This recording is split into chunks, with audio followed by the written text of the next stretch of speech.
बिस्मिल्लाहिर्रहमानिर्रहीम। अस्सलाम वालेकुम। कैसे हैं आप सब? उम्मीद करती हूँ आप सब ठीक होंगे। देसी खाने आज मैं एक नई रेसिपी के साथ हाजिर हूँ।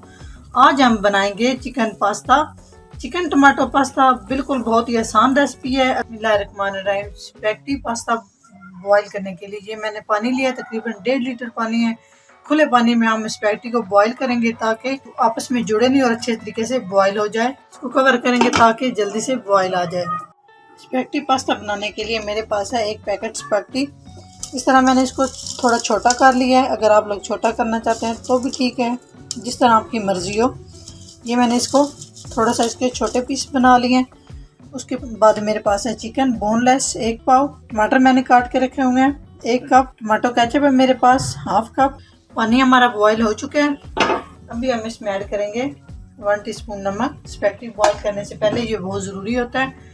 उसके बाद 2 टेबल कुकिंग ऑयल। इससे ये है कि स्पैगेटी जुड़ती नहीं है। उसके बाद इसमें ऐड कर दूंगी बिस्मिल्लाहिर्रहमानिर्रहीम। 10 मिनट तक हम इसको बॉईल कर लेंगे। 50% बॉईल करनी है, मुकम्मल तौर पे इसको बॉईल नहीं करना।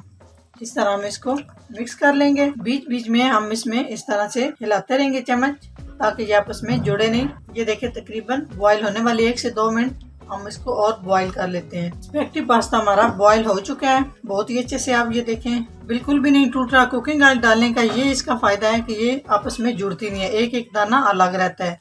अभी हम इसको छान लेते हैं, पानी सारा इसका निकाल लेंगे छानी में। जी अभी हमने एक साफ बर्तन लिया है। अभी इसमें जाएगा कुकिंग ऑयल। बिस्मिल्लाहिर्रहमानिर्रहीम। 3 से 4 खाने के चम्मच। कुकिंग ऑयल हमारा गर्म हो जाए उसके बाद हम इसमें टमाटर ऐड करेंगे। जी ऑयल हमारा गर्म हो चुका है। उसके बाद मेरे पास है टमाटर 1 कप। इसको हम अच्छे से मेल्ट कर लेंगे मीडियम फ्लेम पे। बहुत ही मज़ेदार किस्म का हमारा पास्ता रेडी होगा। टमाटर को हम कवर करेंगे ताकि जल्दी से हमारे टमाटर मेल्ट हो जाएं। ये भी चेक करते हैं कि टमाटर हमारे इस तरह हो चुके हैं। ये तकरीबन मेल्ट हो चुके हैं। थोड़ी बहुत इनकी कसर है। ये साथ साथ जब हम इसमें चिकन डालेंगे साथ साथ ये भी ठीक हो जाएंगे, अच्छे से मेल्ट हो जाएंगे। लहसुन 1 चम्मच। अदरक नहीं है इसमें, सिर्फ लहसुन है। इसको थोड़ा सा हम फ्राई कर लेते हैं इस तरह से। चिकन फ्रीज किया हुआ चिकन है, 2 से 3 मिनट लग जाएंगे इसको मेल्ट होने में। पहले हम इसको अच्छे से मेल्ट कर लें। ये भी चेक करते हैं। साथ साथ ये मेल्ट हो रहा है।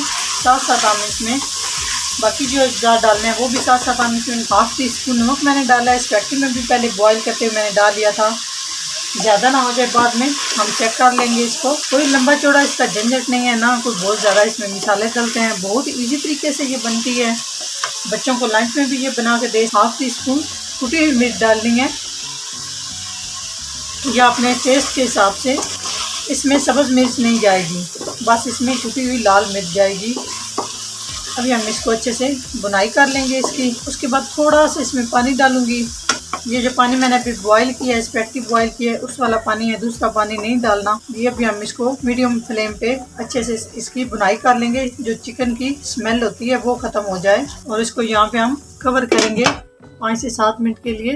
ये देख के हमारी चिकन अच्छे से, मैं इसको फ्राई कर रही हूँ। अच्छे से फ्राई कर लेनी है ताकि इसमें से स्मेल नहीं आए, स्मेल ख़त्म हो जाए इसकी।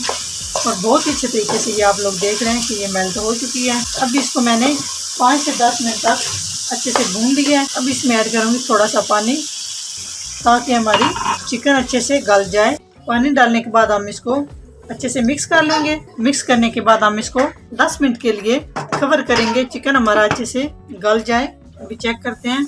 माशाल्लाह बहुत ही ज़बरदस्त खुशबू आ रही है और तकरीबन चिकन भी हमारा गलने वाला है। अभी मुकम्मल तौर पे गला नहीं है चिकन हमारा। बीच बीच में हम इसमें चम्मच हिलाते रहेंगे ताकि नीचे से चिकन लगे नहीं। चिकन अगर नीचे से लग जाए तो स्मेल आना शुरू हो जाती है। अभी हम इसको थोड़ी देर के लिए और कवर करेंगे ताकि अच्छे से चिकन गल जाए। जब चिकन तैयार हो रहा तो आप लोग नमक और मिर्च चेक करके, अगर कोई चीज़ कम हो तो आप लोग इसमें डाल सकते हैं यहाँ पे, ताकि बुनाई भी हो जाएगी और ऊपर मसाला डाला हुआ महसूस भी नहीं होता। इस स्टेज पे आके हम लोग इसको चेक कर लेते हैं। अभी चिकन को चेक करते हैं। ये देखें चिकन ने ऑयल छोड़ना शुरू कर दिया है। जब इस तरह ऑयल छोड़ना शुरू कर दें तो समझ लें चिकन पास्ता हमारा बिल्कुल रेडी हो चुका है। अभी हम इसको चेक कर लेते हैं। ये देखें अच्छे से गल चुकी है। यहाँ पे आंच बिल्कुल स्लो कर देनी है अभी हम इसमें ऐड करेंगे स्पेगेटी पास्ता हमारा जो हमने बॉईल करके रखी हुई थी। इसको हम हल्के हाथ से इस तरह से मिक्स कर लेंगे। देखिए माशाल्लाह कितनी प्यारी इसकी लुक है। यहाँ पे जो बहुत ही अहम चीज़ है वो है मेरे पास टमाटो केचप, वो इसमें ऐड कर देंगे। सारी इसमें ऐड करने के बाद हम इसको अच्छे से मिक्स कर लेंगे। जी यहाँ पे मैंने इसको अच्छे से हल्के हाथ से बिल्कुल मिक्स कर लिया। ये देखें आप कितनी ज़बरदस्त लग रही है पास्ता हमारा। अगर हमारी वीडियो अच्छी लगे तो लाइक करें, कमेंट्स करें। अगर हमारे चैनल को सब्सक्राइब नहीं किया तो प्लीज़ हमारे चैनल को सब्सक्राइब करें। नए आने वालों की हौसला अफजाई कीजिएगा। ये चिकन टमाटो पास्ता हमारा रेडी हो चुका है। ये देखें माशाल्लाह से एक एक दाना इसका अलग है। बच्चों को लंच में बना के दे, ये बहुत ही मज़ेदार लंच है बच्चों के लिए। ये देखें आप लोग, अभी ये हमारा रेडी हो चुका है। चूल्हा हमने मुकम्मल तौर पे बंद कर दिया है। चिकन टमाटो पास्ता हमारा बिल्कुल रेडी हो चुका है। माशाल्लाह से देखें कितनी प्यारी लुक से। आप लोग भी जरूर ट्राई कीजिएगा और अपने प्यारे प्यारे कमेंट्स करके आप लोग हमें जरूर बताइएगा कि आपको हमारी वीडियो कैसी लगती है। नेक्स्ट वीडियो में हाजिर होंगे, तब तक के लिए अल्लाह हाफिज।